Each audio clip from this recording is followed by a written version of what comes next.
This podcast is part of the Blueberry Network. Blueberry.com is where listeners and podcasters come together. Check it out at blueberrywithnoease.com. So the Earbud U podcast, while fun to put together, doesn't run for free. And while we're happy to be a new member of the Blueberry Network, we'd like you, our faithful listeners, to do something for us. If you're thinking about engaging with podcasting either now or in the future, and you're stuck on a hosting company, Blueberry is for you. Look, there are a lot of podcast distribution companies out there that are going to make you a lot of promises. But Blueberry offers 3 things that made it my go-to when starting the Earbud U podcast. Number 1, convenience. With the PowerPress plugin and WordPress integration, it works with around 90% of all websites out there. Number 2, optimization. Yeah, it took me a while to accept that Apple and iTunes pretty much rule the roost when it comes to podcast distribution. But after I came to that realization, Blueberry was great at making everything very, very easy. Number 3, publishing and distribution is simple.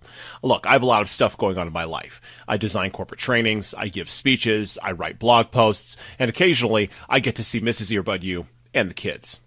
But with Blueberry, publishing my podcast was done and over in 3 easy steps. No muss, no fuss, no bother. Look, head on over to blueberry.com, no ease, and type in the promo code earbud_u, and they'll give you a month of hosting service for free on me. You can't beat that deal with a stick. That's blueberry.com, no ease, and type in the promo code earbud_u. And now, on with the show.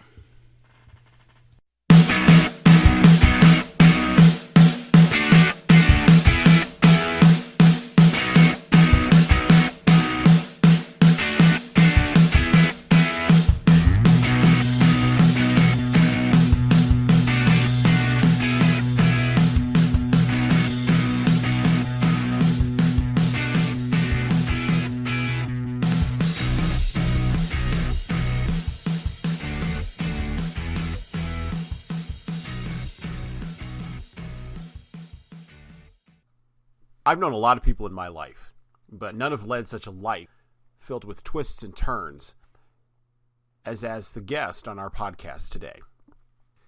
Welcome to the show. This is Earbud U Season 3, Episode number 2.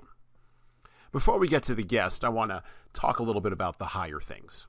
You know, the things that aren't often talked about, like theology, philosophy, and spirituality.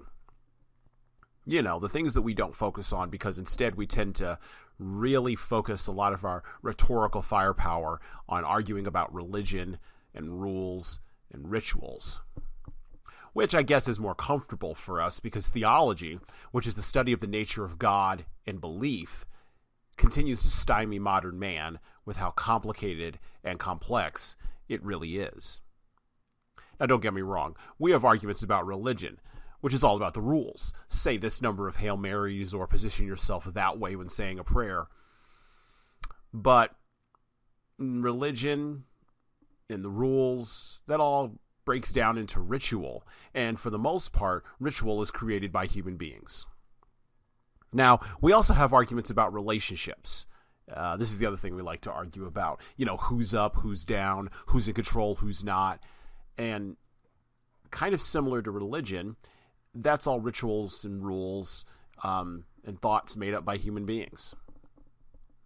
But every great theologian, from Thomas Aquinas, who I studied in college, to Soren Kierkegaard, who I also studied in college, has wrestled with the nature of God and what that nature means for us down here on earth. Because, at least to my knowledge, only one person in the history of humanity has ever claimed to come back from the dead to tell us what comes after all of this. 2 other thoughts. Technology is advancing by leaps and bounds these days, and the nature of what is possible in the future is only going to be limited by our collective imaginations. Thus, we get to this idea of transhumanism, where humans and machines will join at some point and transcend even the nature of God. The second thought is that with all we are gaining in advancing technology, I wonder if humanity is forgetting the truly radical things that we had to do to get here. Look, I don't care what you think about the nature or the thoughts of Jesus or Muhammad or even Confucius. The fact of the matter is humanity had to slog through those guys and many, many other men and women to get the knowledge and to get the courage to get the iPhone that you're listening to me on right now. As usual, I have only questions and no answers for any of this stuff. It's too complicated and interdisciplinary, and I could probably rant all day about it. And by the way, my guest, Jack, he doesn't have any answers either. But we talk to each other, we give it a good shot to try to find those answers, and I hope you'll be interested in finding out more about how a theologian comes to the technology space and what he would like to see happen next. All right, well, that's it. Let's get into it.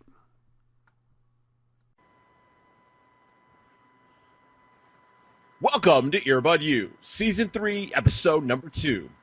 Get your knowledge on through your earbuds. Our special guest for our show today is Jack Amoratis. Jack is a theologian and a former youth pastor. And with that background, you won't believe what he does right now. Currently, he's working as an open source programmer and designer out of Philadelphia, Pennsylvania. Now, we'll let him talk more about his journey from theologian and former youth pastor to open source programmer and designer. And we'll let him talk about what he does as this conversation unfolds. Now, we're recording this. It's a little bit late at night. My energy level may not necessarily be there, but we know that, I know that Jack is going to bring everything he possibly can to the table for our listeners and for you all out there. And because you all are what make this show happen, I'm going to do my best to make it happen tonight too. So, welcome to Earbud U, Jack. Thank you, Jesan. It's great to be here. Awesome. So, I didn't really give an overview of what you do. So why don't you tell our listeners, what is it that you do exactly? Well, I think most validly I would say that I am an explorer. I explore the world that we live in on a very long and interesting journey, and that may sound like I'm couching a little bit, but truly that is who I am and that is what I do. I explore. Most recently,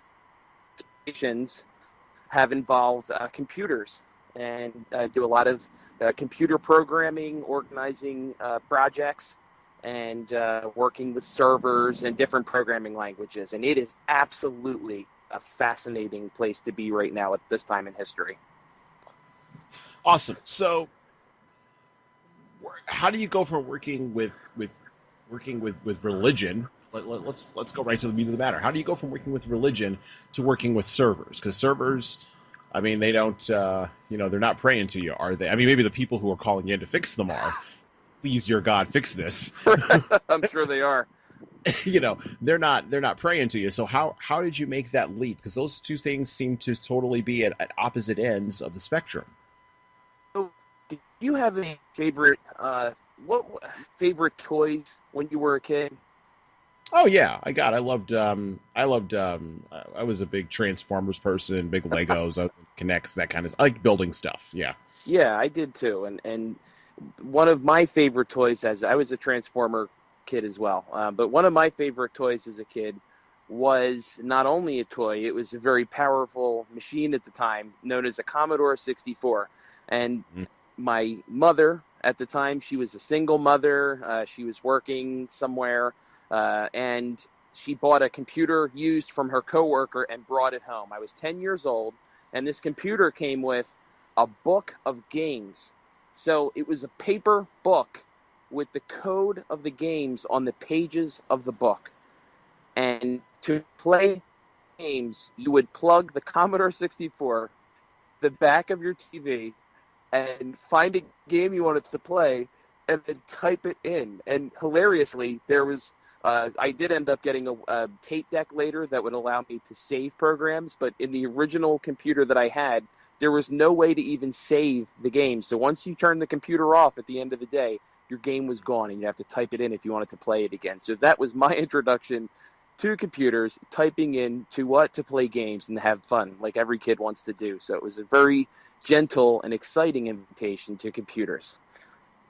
Now I had the old. My mother loved the old Microsoft computers. So she Microsoft what? She loved the old Microsoft computers. Yes. So I learned how to build like a 286 in my house. Well, yeah, and a 286 is much more powerful than what I'm talking about. Like what I'm talking about at 286, you had a hard drive on there, maybe a VGA monitor, and that's, to me, that was like the ultimate. I was like living in the future the day that I got a computer that had a hard drive on it. It was right. it was an IBM PS1 was my second computer after that Commodore, and this computer, this IBM PS1, had a 30 megabyte hard drive on it, and I swear I actually said this to somebody. What am I going to do with 30 megabytes? I'll never fill up all of this space. Indeed. No. And you know what? I mean, good God, how could you fill up 30 megabytes? I mean, well, if you're a kid, that's a lot. Like, you hear the number 30, and you're like, oh my gosh, that's got to be a lot. Well, exactly. It was 30 megabytes, and it was a lot to me. Keep in mind, this was before the days really of using images. It was all text-based computing. There really was an enormous amount of space, especially coming from a Commodore 64, which had 64K of RAM. Now, there might be people listening to this, megabytes and K, and I don't even know what all this stuff is, but it's minuscule by today's standards. It's literally 1,000th of what today's phones in your pocket really have in them. So it was a very modest time, but it was also very exciting. It was a time where things were not, you didn't open the box and do things. You sort of had to get your hands on it. So for me as a kid, that was very exciting to involve myself in that and to play games in that way, and then to run experiments with the computer and try to write some of my own games. But all the while that was happening, I was also a very inquisitive kid. My grandmother died when I was very young, and that my life, the question, I guess you could say, of death, really. There I was very young. I think I was 7 when she passed away, and that was the first significant person in my life to die. And so in many ways, as young as I was, that really caused me to start thinking about the fact that we will not all be here forever. And so while it was a very disturbing thought to me at first, really, and it troubled me that death was a part of life. And so as time went on, I ended up going through grade school, going through high school, but then I would often think about things like life and death, and I went to a Catholic school, so the subject of God brought up. I knew there were other world religions, and so it always was something that was very interesting to me. Why is there something and not nothing? Life and death, God, morality, right and wrong. And so for a while, I actually became an atheist. I had no belief system at all.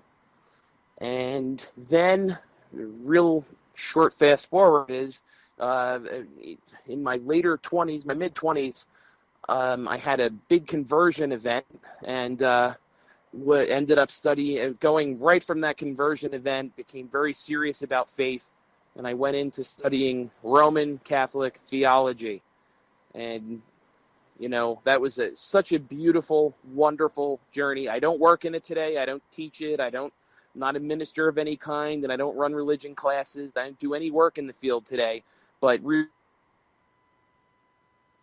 theology has really been just an amazing experience, and it kind of informs almost every day of my life in some way. So all along there have always been computers and technology, and then thoughts about, the bigger thoughts of life, I guess you could say, and that's where theology comes in. They really work together quite well.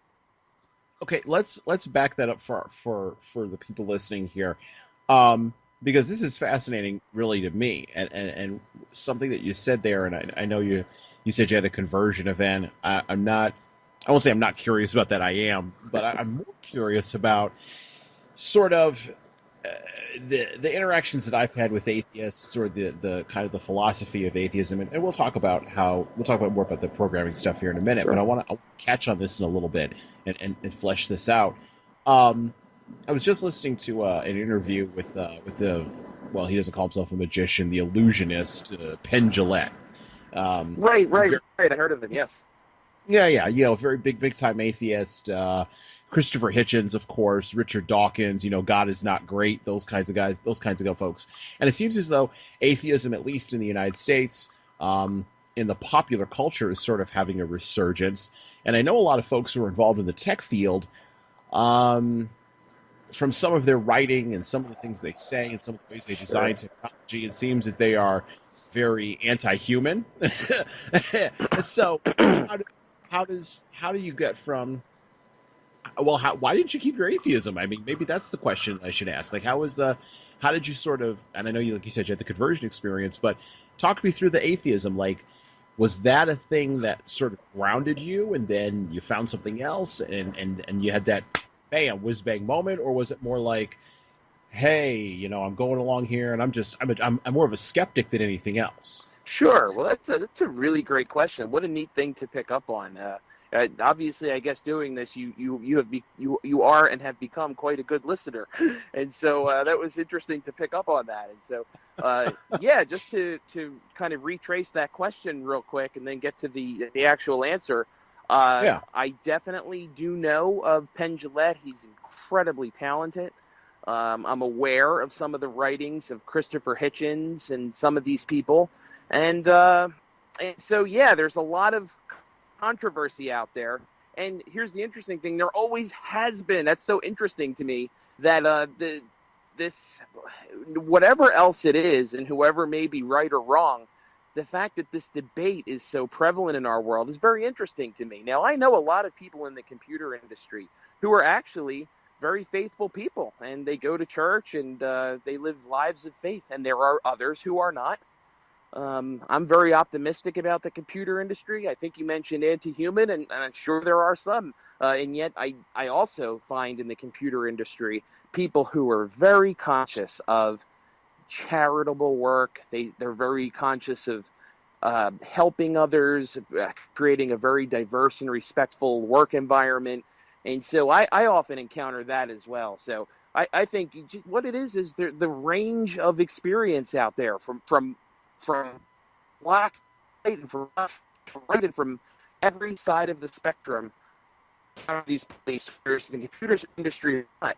Now, my moment of truth as an atheist came when, I guess we've all heard the saying, there are no atheists in foxholes. Right, yeah. And so at the time, I had a health scare. And it was very transient. It only lasted a few days, but Mr. Atheist really had to face some serious realities, And I don't say that to about anybody but myself. This Mr. Atheist, had to face some realities, and my conclusion was some of the different conclusions I had come to at that time were not very much. It's different than saying the conclusions of other atheists are not based on very much. A lot of are atheists there. In my case, my conclusions on atheism were not based on very much, and it turns out that really I had not entered into a dialogue with any of the great minds of Western civilization. I had not ever read Augustine. I had not ever learned about the importance of religious movements of various kinds to their sort of the way that they drive history in many ways. Even something like progress. The West has this idea of progress, that tomorrow is going to be better than today, and that next year's version of the car is going to be maybe cheaper and more fuel efficient than this year's. And believe it or not, that is a very, very novel thing in the world. It has actually not throughout history.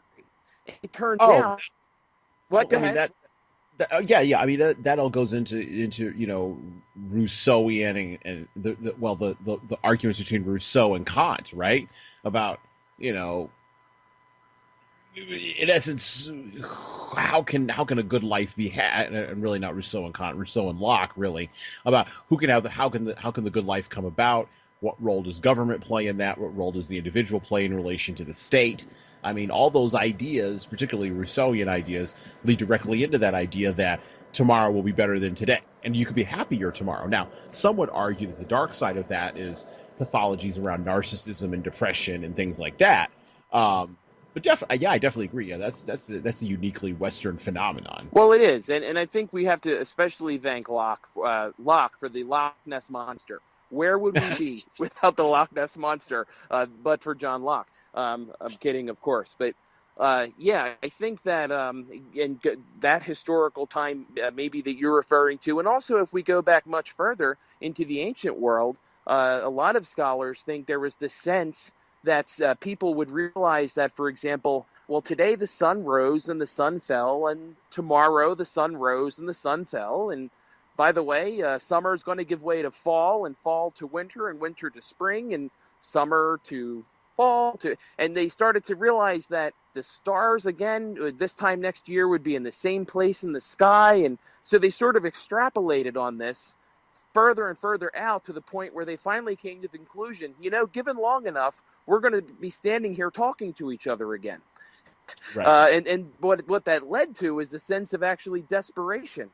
They said everything's going to repeat. How desperately sad is this? Everything we conquer will yet again be unconquered, only to be conquered, and so on and so forth. And so it kind of it led to a real desperation in the heart of the ancient world, and until you could say a lot of scholars would tell you that the Judeo-Christian movement started to arise. And they had a very definitive beginning, in the beginning. So, right. Boom, it broke away this entire desperate, endless cycle of things and started to lead to the fact that there is a beginning and everything's heading towards an ending. And so, believe it or not, this religious view is the basis of culture. So your most unbelieving person today, in the computer industry or wherever else, that idea that they believe in and they have this, we're driving somewhere and next year's product is better than today or not, that's actually on some level, very religious, begins with a very religious sentiment. So anyway, that's just interesting. With me, though, there are no atheists in foxholes, so they say. No, that's not true. I'm sure there are atheists in foxholes. For me, I was that atheist who immediately began to pray. And I do think my first prayers were very much like a crutch, so to speak. I was really just leaning on something in a time of desperation. But what was very interesting is I think the damage had been done in a certain sense. I mean that in the best sense. Really opened up my mind to some things. And I started to study some more, and I said, theology, what I have discovered here in theology is everything my heart has been yearning to dialogue with for my whole life. I've always, in my entire life, been searching for this, but what I did before that was always to just keep it in my own head and think my own thoughts. But it turns out that you don't have to accept what somebody says just because they're a great historical figure, but you are no worse off for reading their books or entering into a bit of a intellectual dialogue with them. So for me, that was very exciting. I always lean towards the dogmatic, which is more the abstract side of theology than the, practical daily how to preach something. I've always been drawn to, the Holy Trinity and things about being, very much more abstract topics. Okay. So anyway, and it turns out as I looped into the computer industry, it really all ties together in many ways. But I for me, that was my journey. I would say today, I would describe myself really as searching. I would say that the most interesting thing I discovered at the height that I certainly, look, there's always somebody who outdoes you, so I wouldn't say I've reached any enormous height of theology, but my height, as far as I got up in studying theology, I started to encounter some amazing things. Basically, that I thought I was, when I signed up for the theology studies, I thought that I would end up with a lot of answers. It turns out, though, when you get very far in theology, you start to hear propositions offered to you along the lines of, well, have you ever considered that if you knew for sure, it would no longer be faith? And so you start to realize that that faith actually depends on not knowing. And so, right? I mean, isn't that crazy? Right. Yeah, it does. Yeah, it absolutely Most does. people, Yes. I know for a fact where I'm going. I know what's going on, and I want all from studying theology. But ultimately, it humbles you. And so, honestly, the odd part is to loop back to your original question, some of those authors that you brought up, who I do think have interesting things to contribute to a discussion. I really do. I don't, I'm an independent politically as well. I don't really align with any camp. I'm sort of always just me in the middle of it all. But what I would say is what I've encountered in theology is a humility required to say, I don't know. And often I hear a lot of people of unbelief who absolutely state with no uncertain terms that they know, and they don't know actually. And I also hear that in no uncertain terms on the religious side as well. So somewhere in the middle, a belief without proof, a hope, is actually an interesting place to be, and that's kind of where I'm at right now, just hoping and trying to be humble enough to self abilities, and that's just where I'm at right now. I'm just Jack, I guess you could say. So it's Jack. Yeah. I mean, and being just Jack keeps you away from those deep ends. That's kind of how I look at it. In many ways, but I leave anything open for the future. I was once a devout atheist, so to speak. I was once sitting in a theology classroom that you couldn't get more on different extremes than that, right? And so Right. I leave the future wide open. It's absolutely unwritten.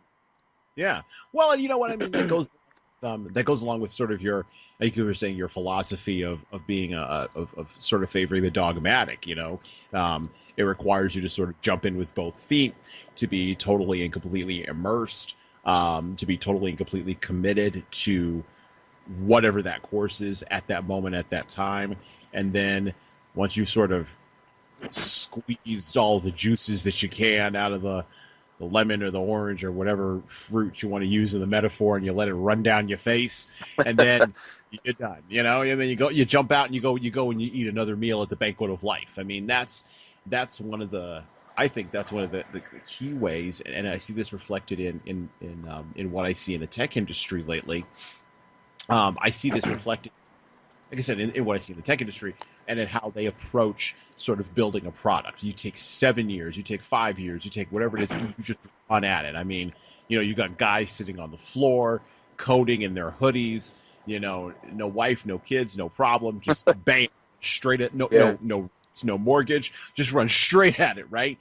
And it's this sense of entrepreneurialism that fascinates me about the startup world, and really one of the reasons why I wanted to talk with you, because and let's switch a little bit into your tech projects.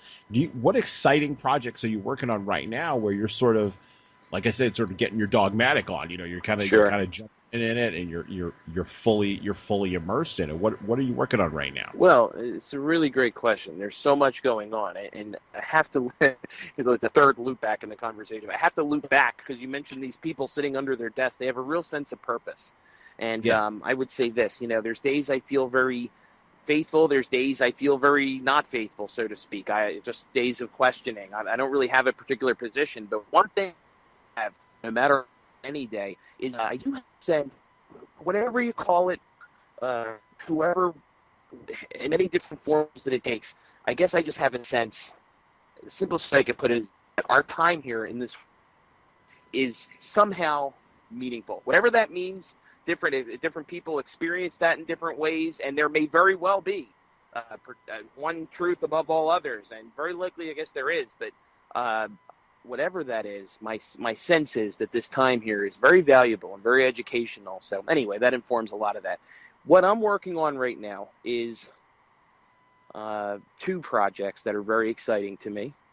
One of them is an asymmetric metronome. So we've all heard of metronomes where a musician will play something like tick tock, tick tock while music. But it turns out that Western music doesn't just go one beat that doesn't change. It turns out Western music of the 20th century, especially modern music, is asymmetric. Now, I can't claim to be any kind of a music expert. Frankly, I was working on some software and some computer programming at a coffee shop. I rubbed elbows with a music teacher, and he started telling me about this, and we decided, let's build this into an app. And so we worked together on it. We came up with the design, and now it's an open source project that has been released, and it allows you to, in really a matter of seconds, to put together a variable metronome that allows you to create a changing rhythm that you can, say, practice your music with. So that's the first project. Do you have any questions about that? Yes, because I have absolutely no idea what you just told me. So. Perfect. Break it into pieces. Do whatever you need to. It's okay. So an asymmetric metronome. So give me a practical way I would use this application. I'm sitting there, I'm playing a guitar, and how am I employing this app on my iPhone or on my Android device? Well, there you go. You're sitting there and you're playing the guitar, and you want to get your timing right because you know at some point you're going to be playing with others, or you're a student in school and you're playing your clarinet or your oboe or whatever you're doing. So you know at some point you're going to have to practice with others. Timing is going to be one of your key skills. So you download this app, or, as you would normally do in the past with a metronome, you might have a physical metronome, which is you turn it on and it maybe makes a clicking sound, and you can play in time with that clicking. So this app allows you to, you touch the screen, you touch a few music notes, and that sets how long the space is between the clicks, and then you hit play, and it just repeats. So you can go tick, tick, tick, tick, tick, tick, tick, tick, tick, or whatever your rhythm that you need to practice with is. Okay. Does that make more sense? Yeah, I mean that seems very, very practical. Who's your have you guys come up with a target market for that yet? Are you thinking about monetizing that, or is it just something that you're sort of in the process of still tinkering with? Nope, this is purely exploratory. There is no marketing, no monetization. You'll see we have a website for it. It's rhythysym.com, RHTHYSAM.com. Rhythysym.com. Good luck with that. Just probably Google will figure it out for you, or the App Store will. But it says right there, marketing actually released into the public domain as far as code goes. And right now, it's you know what it is? It's a fun Objective-C app. So what is Objective-C? When you write software for iPhone, you write, there are two main languages right now that happens in. Objective-C, which has a longer heritage to it. It's been around for years and years and years, and also has been on the Mac platform for years. And also Swift. So Swift is a much newer language, and that brings us to the next project, which is Philly Bike Dock. And so Philly Bike Dock is it's a project. So Philly has this really cool system of bike docks around the city. There's something like 80 bike docks, and I think hundreds of bikes that are in those docks. And if you pay a small monthly fee, you can go a bike dock, ride a bike, and drive it to the next bike dock. Just like you would take a bus from one corner to another, you can take a bike from one dock to another, drop it off at that dock, and go about your day. Maybe you've gone to a store or to see a friend or something. And so it becomes really a human-powered public transportation system. And let me tell you, the bike community in Philadelphia, and probably everywhere, I see it growing, but I can tell you for sure, in Philadelphia, the bike community is very strong. They are very committed to biking, and they put up with a lot. Sometimes motorists are not very bikers kind of thing. And, bikers sometimes, I would say they walk a lonely road, but I guess they're not walking, they're riding. They ride a lonely road sometimes. So they're riding the road on two wheels. So this app, what it does is, we've talked about these bike docks. What this app does, it's called Philly Bike Dock. It's on the App Store. You can find it right now if you search for it. is it accesses a public stream of information provided by the city of Philadelphia. The technical word for it would be API, but whatever. It's a public stream of information. And it takes that information, and because your phone actually knows where you are, as long as you've given the app permission, your phone has geolocation built into it. So when you match the stream of information from the city telling you how many bikes are in each dock, and does a dock, is it empty? Does it have bikes available? Or if you need to drop off a bike, does it have blank spaces in it that you can put a bike into? When you match that stream of information with your location, now you can sort it. And so now, just by opening the app, you can see the closest bike docks to you instantly and know, number one, which is the closest one to you. Number two, does it have spaces available for you to drop off or pick up a bike? It's really simple, and it's been covered in some Philadelphia media, and I've been talking to some really cool bike fans. It's more than a fan, it's like a way of life to a lot of people, and they have been both using the app, and they love this bike program. I love the bike. I think it's a great thing for the city, and this app is hopefully plays a small part in helping a great community of bikers. Are you involved with or have you reached out to, or your other partners on this project, have you all, or maybe you individually, reached out to City of Philadelphia or any of the development offices, county, city development offices around the city, or maybe specifically they control just the City of Philadelphia, and talk to them about this app? Because I hear this and I go, they need to be in partnership with the City of Philadelphia. Yeah, well, it turns out I'm sure they are aware of it, because I've CC'd them on some tweets, and also there is a little pack of these kind of apps. My app is unique in the sense, this Philly Bike Dock app is unique because it actually works in list form, whereas most of them show a map with pins on it, and the world does not need another map with pins on it. And also, that just has never interested me. And so I really have to build an app that I actually would enjoy using. Now, that scenario may be different if I were doing this as client work for somebody. Then we'd have to do user testing and analytics and all kinds of stuff to see what people want. But this app is no more than my app. It's an app I like to use, and that's the sole driving force behind it. And yes, there's a pack of these apps out there. Clearly, it's been in the press, and I'm quite sure everybody knows about the several apps out there right now that are doing this.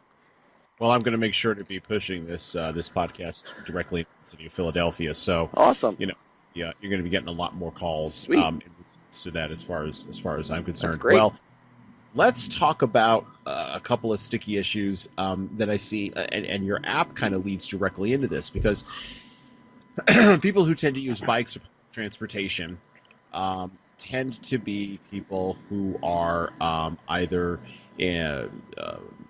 ethnic, no, not necessarily religious, but ethnic or even social class, minorities. Tend to be people who are either working class or working poor. Sure. Maybe tend to be American or other minorities, Latino, whatever. And in the tech world, we're sort of now having this entire conversation because of a couple of high-profile lawsuits that have come down in the last couple of years, but also a lot of other things about diversity in tech. And I was actually talking with a guy up in Boston the other day, and we were talking about a similar topic, and he's founded a startup in Boston that focuses on one particular area, but he forwarded me a link to a website called resilientcoders.org, where they're running hacker camps for minority individuals, for minority students. And it's the website's awesome. And it's really showing off diversity. Microsoft is supporting them with some source code and things like that, and of course Linux is involved in it for the open source stuff. But let's have a conversation. Let's take a little time to talk about diversity in tech. What are your opinions about that, and where do you see that kind of conversation going as a person who has come from your unique background? and has worked at youth camps and has developed students and has developed young people. Where do you see diversity? So it's probably a two-tiered question here. Where do you see diversity in tech going? That's the big question. And then sort of the sub-question underneath that is youth in tech, particularly minority youth in tech. Are you doing anything in there? Are these app projects sort of winding you towards that? Do you have any interest in that area? So I would say that I had the pleasure of working with men and women in terms of working with computers, developing software. And yeah, there's talented people from every gender. I work with white and black and all African Americans, as well as the tech industry today is very diverse, and so that's a great thing. Nobody would tell you, and I don't think any intelligent person would say. I would hope they wouldn't say that anybody of any gender, race, sexuality, any of it, couldn't make a great contribution to tech. It's available for anybody, and in all of that should be welcomed, of course. In terms of young people, I'm a bit of a contrarian in the sense that, not a contrarian. Let me walk that back a little bit. I'm very much I'm my own love of computers with you. I think that's great. But even the computer was the value of the computer I was given was absolutely a great part of my life. But what I value even more was going to school and being taught nouns and verbs and how to read and how to write and being challenged on ideas and communicating. And so to me, I sense that in our world today, that aspect of basic reading and writing for really at every strata of the economic layer and every race, white, Asian, Hispanic, Indian, whoever, is Native American as well. All of it is. I don't think there. Let me say this. I think there's definitely a place for a lot of science and a lot of technology, but I leave behind basic communication as well, because everything else is really hinging on the idea of being able to communicate. At the end of the day, you can write a lot of computer programs and you can do a lot of interesting things with technology, but if you're not using it to read great books and have great conversations and to ponder your own existence, then it sort of becomes a false end in itself. So I really value that aspect of things, the humanities, I guess you could say. Mm-hmm. Well, okay. Let's push that out a little further. There have been some efforts by a few enterprising accelerator programs at the university level across the country, and at least a couple that I'm aware of in Pennsylvania, maybe not necessarily Philadelphia, but in the state of Pennsylvania, really devoted to sort of showing people who are involved in the humanities or even the social sciences that they too can be involved in tech. There's a tech solution for X. There's an Uber of X. Now, I wrote a blog post recently that we don't need another Uber of X to describe a particular app. That's something that personally drives me insane. Yeah. Only because I think it shows a poverty of thought about what our tools that we are using can do for us. And I think that poverty of thought is somewhat reflected in the apps that get popular and that stay popular, that remain popular. The top 10 in the Google Play Store hasn't moved in 5, 6, 7 years probably. I mean, it's Facebook, it's LinkedIn, it's Twitter, and more recently probably Snapchat. I think maybe the live streaming applications like Periscope and Meerkat are probably making some inroads in there. But, it's the social apps first, then maybe the e-commerce, and then everything else. And I think that reveals a poverty of consideration about what the internet actually means. And the real challenging thing as a person who comes from a humanities background is I see sort of the tendrils of how all this can potentially go out, and I see the possibilities for not just the internet, but also how we use the web and how we think about it, to be really something more than just a sophisticated worldwide global telephone. You know, Right. it's. I look at some of the So programs what if that it is a worldwide global telephone? Like, I have to say, the most exciting thing, one of the most exciting days in my life is the day I got my first true smartphone. I think it was the iPhone 3. Okay. And all I could think about was, and I did this, I intentionally went out and did this. I immediately went out and on the same device that was the size of a pack of cards. This is going to sound very boring to people listening to this now because it's so commonplace. But to me, in this device, the size of a pack of cards, I immediately put all kinds of interesting music on there. I think I put a Mozart coronation mass on there, and I put on I forget what, there was a certain rock album I put on there. I put like these really cool, diverse music titles on there. I downloaded a book. It was Metamorphosis. Was that by Kafka? I downloaded. That's Ovid. No, then what am I thinking of? Where the guy wakes up and he's a bug. I think it's by Kafka. That might be Kafka. Yeah. That sounds like Kafka. Yeah. So I downloaded that book on there. I got books on tape. I'm sorry, books on tape. I got there was an open source book reading movement where people would get together and they'd each do an MP3 of a chapter. I put that on there, and to me, in my hand, I had just an incredible amount of things. So, really, it's the technology aspect of things is really inert. It's going to do whatever you do with it. It's like a hammer or something. I mean, you could hit a nail, you could hit a person. I hope you hit a nail with it because that's a great use of it to build a house, but you could also do something terrible with it. But it's absolutely inert. It's what the people do with it. I got that. That was my thought of what to do with it. But other people want to get it and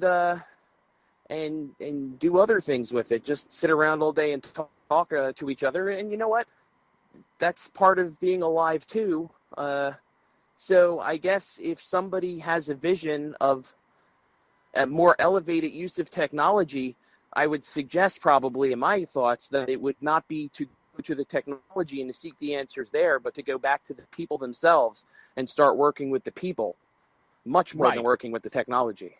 And this is the core thing that I see in some of these incubators, the accelerators working and who are sort of integrating with the humanities. Sure.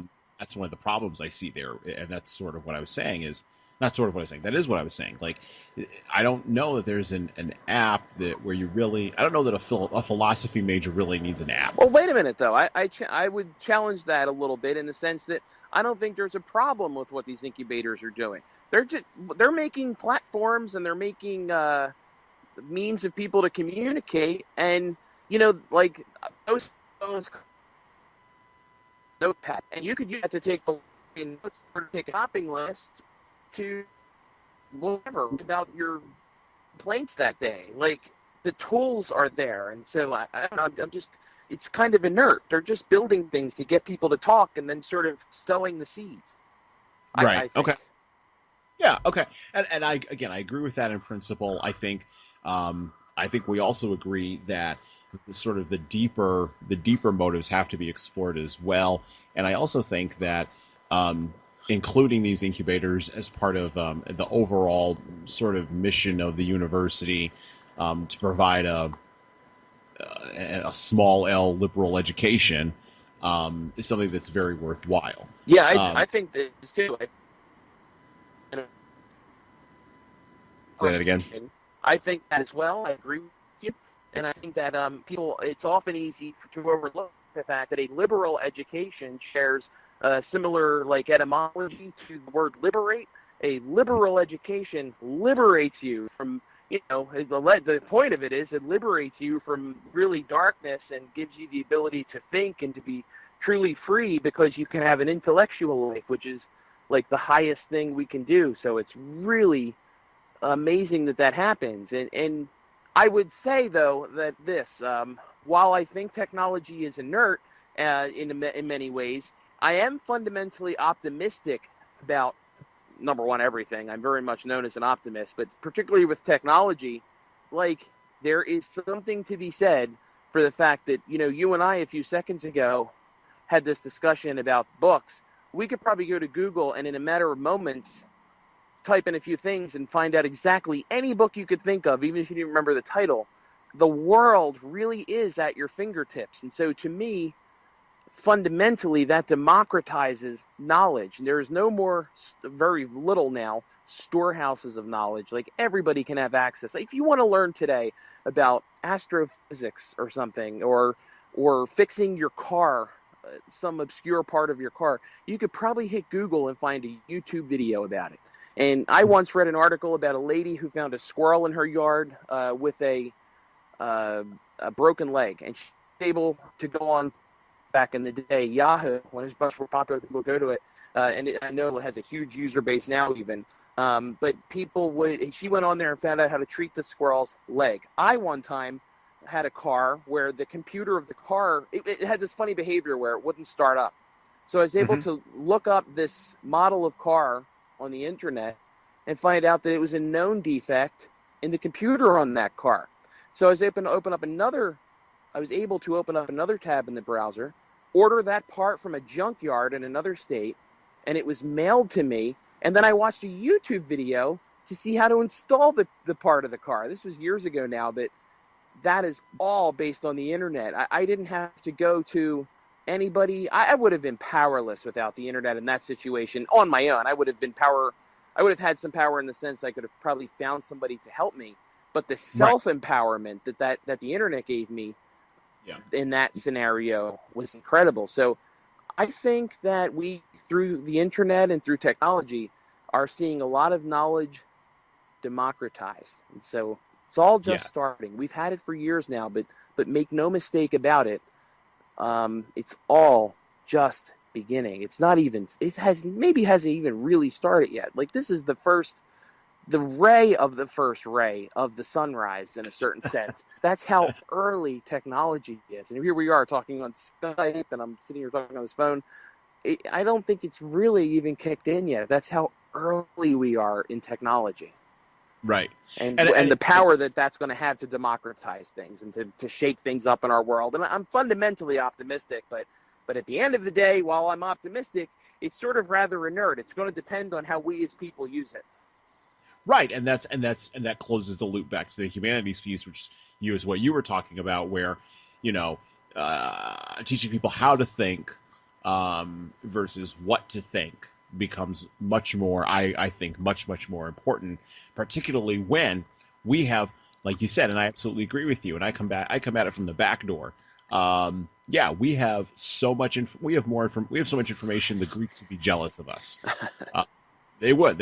Socrates would be overwhelmed by Google. His mind would be first is the computer part first. That would blow his mind, period. But then after he got past that, after a few days, Google itself, forget it. That guy would never leave his house. Right. Yeah, he's right. He would probably be exploring, It really does go back to that. Questioning. That's what he did. He questioned. Yeah, he'd be going out into a forum, and he'd be irritating people in like comment sections somewhere. He'd be a troll, you're saying? Yeah, well, he might be. Yeah. Okay. So that gets to the fundamental, thing of we could talk about this all day, but popularity and what does this popularity indicate? Sort of a mental or emotional undercurrent or a mental emotional need in people. I did mention the apps that are popular in the App Store, and does the presence of those apps indicate a fundamental hunger and a fundamental need, or does it indicate it's like television? Is there violence on TV because there's violence in real life, or is there violence on TV or is there violence in real life because there's violence on TV? Am I friending people on Facebook because the Facebook app is in the App Store, or would I already be doing that without Facebook? It's a fundamental chicken and the egg question, and we're not gonna fix it on this podcast. Well, I don't know that we'll fix it on this podcast. I can tell you, just me as a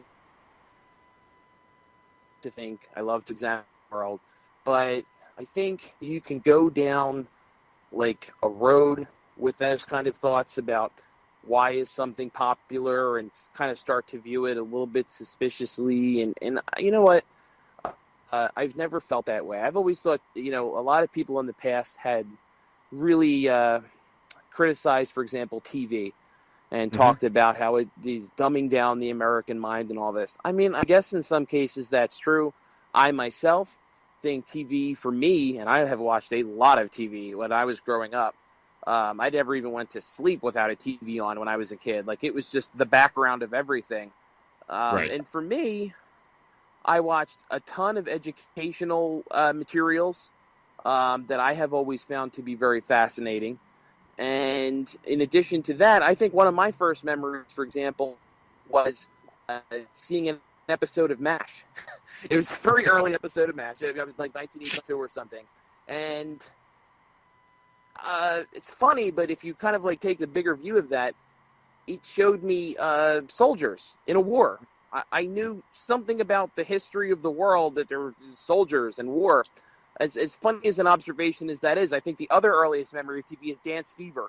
And I knew somehow that there were people with a glowing, blinking floor dancing all over it. And I mean, here I am, this little kid, like, seeing the world through this little window. And some of it was very worthwhile, and some of it was very frivolous and silly. But a few hundred years before that, when there was no TV, the kid couldn't see things like that. And you could debate whether that's good or bad, but for me, as a very a person with a mind very keen to explore and to see things, it kind of helped to onboard me into the world in a certain sense to see a lot of that stuff out there. So I don't know. I think, again, often it comes down to the person. There could definitely be a wrong use of it, and probably some very silly entertainment that is not worth much, but there's food that's not worth much, books that are not worth much. All along the way, we have to make decisions. Right, and like you said, you're fundamentally optimistic, and so I think you hold on to that at the core of what you're developing. I hear that when you're talking about the apps you're developing and how you're getting engaged with that process. I hear you talk about that when you talked about your belief system and how that influences where you are now and where you have been and where you're going. We're a conflict resolution podcast, or at least a conflict engagement podcast, nominally. We're not your mother's conflict resolution. Yeah, that is for sure. I have no doubt. Might want to point that out.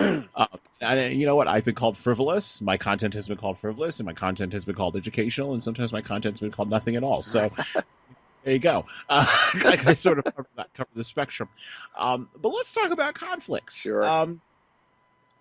Everything doesn't always go right in the process when you're hacking a project. How do you navigate that with a team of people, or maybe you're only working with one other person, or maybe you're only working by yourself. So the best example of this conflicts with a project really isn't even a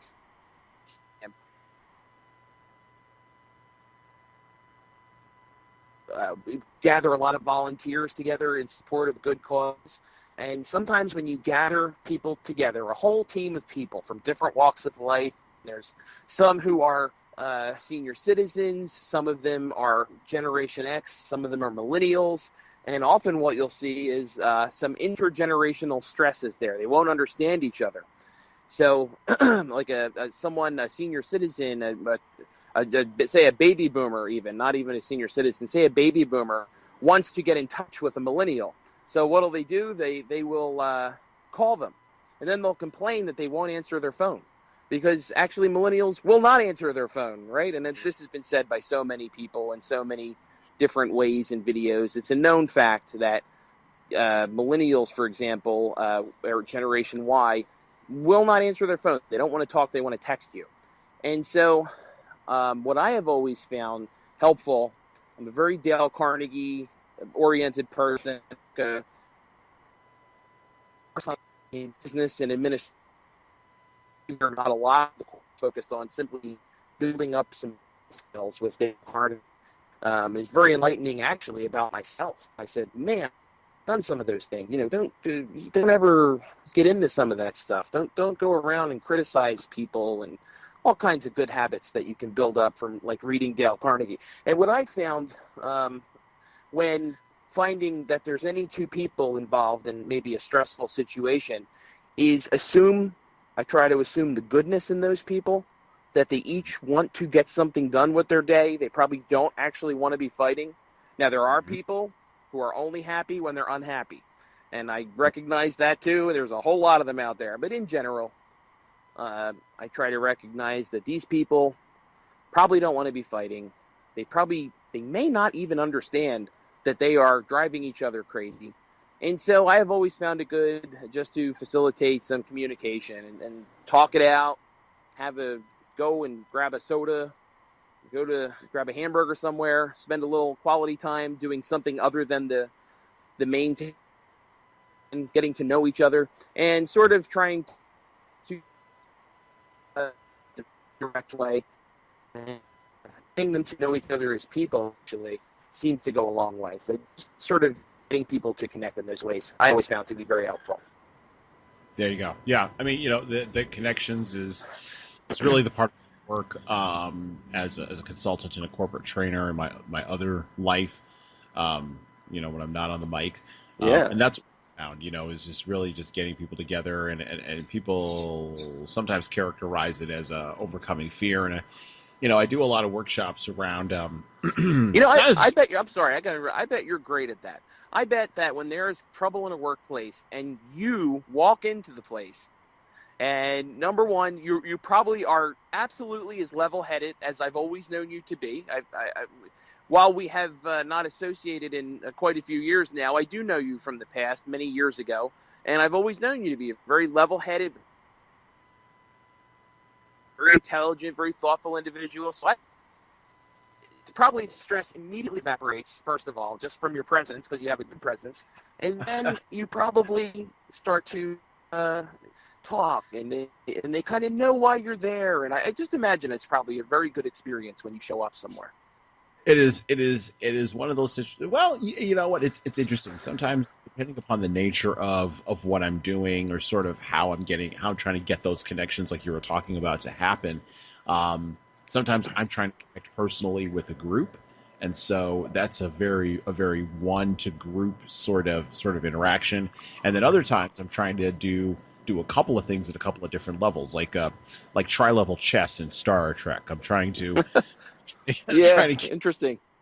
Myself to connect. You have your nerd credentials there, my friend, by talking about tri-level chess in Star Trek as an example. Absolutely earned your nerd stripes today. Please continue. I don't want to throw you off your game. No, I've been having my nerd stripes for many, many years, Jack. Yes, please, go ahead. I'm sorry. I didn't mean to throw you off there, but that was great. No, it's all right. It's fine. As we do in tri-level chess in Star Trek. Tri-level chess. Those of you who are listening. Yes. And by the way, I'm a huge Star Trek fan, so I'm with you. But go ahead. Yeah. So I'm playing chess on multiple levels. I'm right. Oh, interesting. I'm trying to connect eventually. You're too far up the river now. Just keep rowing with it. Go ahead. I'm going with it. Going up the side. Oh my God, it's been a long day. Bunch of drunk folks, but I'm trying to get people to connect. I'm trying to get people to connect with each other in the group. Trying to get them to see their commonalities with each other, but also their commonalities with me. And also at that final level, I'm trying to get to a certain level of not transformation, because that's too hard a thing to get to in a 4-hour workshop. You can't get transformation in a 4-hour workshop. Mm-hmm. That's a lifetime process. But what I can get is realization. Ooh, I can open there you go. for people realizing that Those are magic words. Those are magic words. That's great. Realizing common humanity. Yes. Realization, not transformation, is really what I'm looking for through my work. So yeah, I mean, that's kind of what I'm chasing when I go into an organization, or even when I work with folks. And really, the first step in that is to sort of get the fear to evaporate, because fear is what holds us back. Yeah, you're right. That certainly is a major factor, fear. And I think a lot of the times it turns out there was nothing to be afraid of. So a lot of people spend their lives of worry, and they miss a lot of good days and a lot of good conversations and a lot of good opportunities. And you are not going to be here in 100 years. Maybe life will expand through technology. I guarantee you're not going to be here in 200 years. Your time here is just a blip, and to spend it in fear is a tragedy. Actually, you cannot spend your. Yeah, it's absolutely you're absolutely right. Well, one of the last couple of questions. Way to live. Terrible way to live.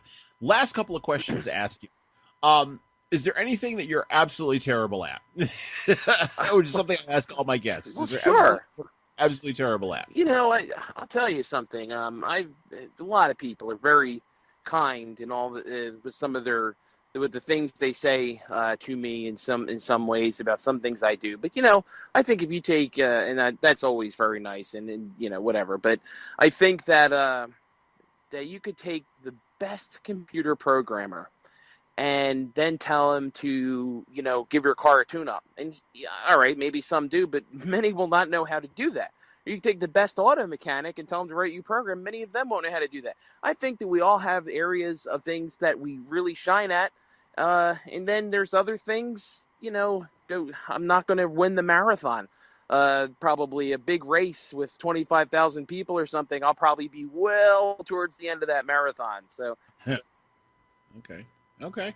Well, it's obviously, I think the bus. What? Go ahead. I think it's all about you actually getting in the marathon, but yeah. Well, I'm not suggesting it's not, but I'm not suggesting that at all. I think that's very valid what you said, but you're asking me what I'm bad at, or not good at, or the worst at. I don't know. I think most of us, as mortals that we are, there's far more things that we're not good at than things that we are good at. So, pick your one. It probably might fit the bill there. So, yeah, Okay. A lot of room to learn all kinds of things, right? And it seems every day you learn something else that you are good at, and you learn something that goes well. But then there's also a chance to say, well, there you go, that's something I can do better tomorrow. So, yep. Okay, and then last question. You talked about your apps that you've got. I'd like to give you another opportunity to bring those up for our listeners. And if there's anything else you'd like to promote today, let us know. Actually, something myself.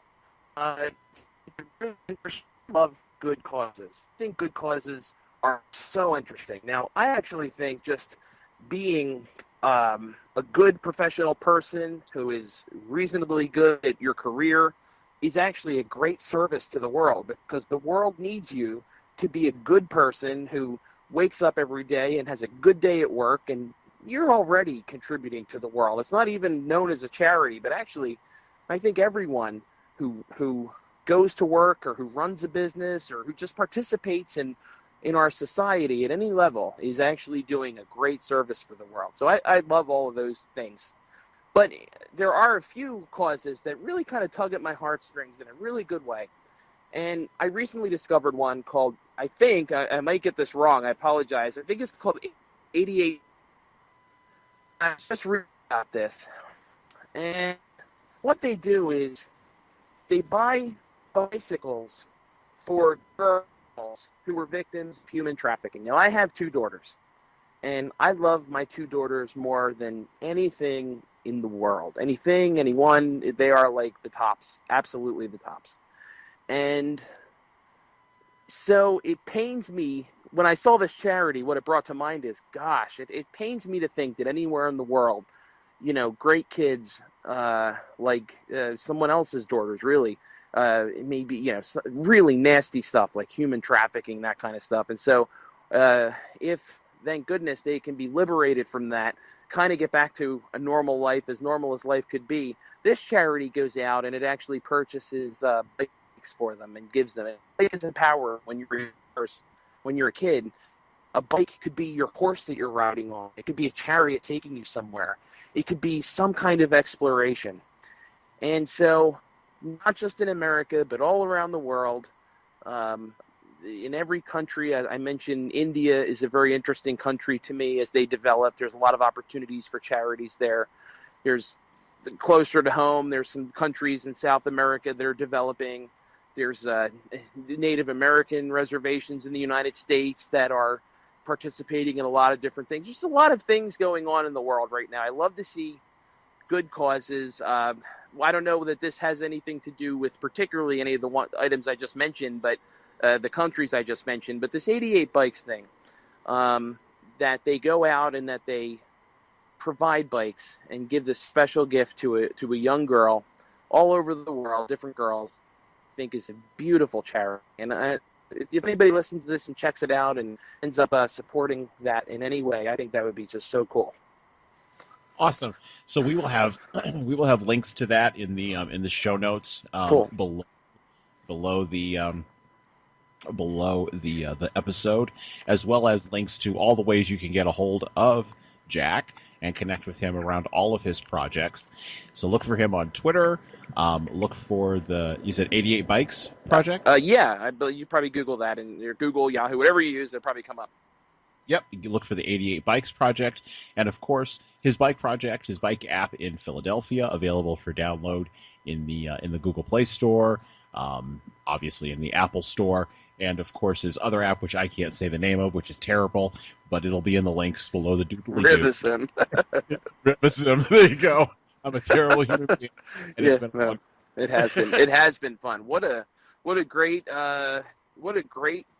thing this podcast is. I've been listening to the different episodes, usually as I go to sleep at night, so I don't get too far into them before I'm unconscious, but every night, many a night, I go in there and I'm looping through different things, and yeah, really cool podcast, and as I said earlier, man, you're doing something special by bringing peace into the world, peace into the workplace. The world needs more of that, so thanks. It's been really great to talk to you. Awesome, Jack. Thank you for coming on. We really appreciate it.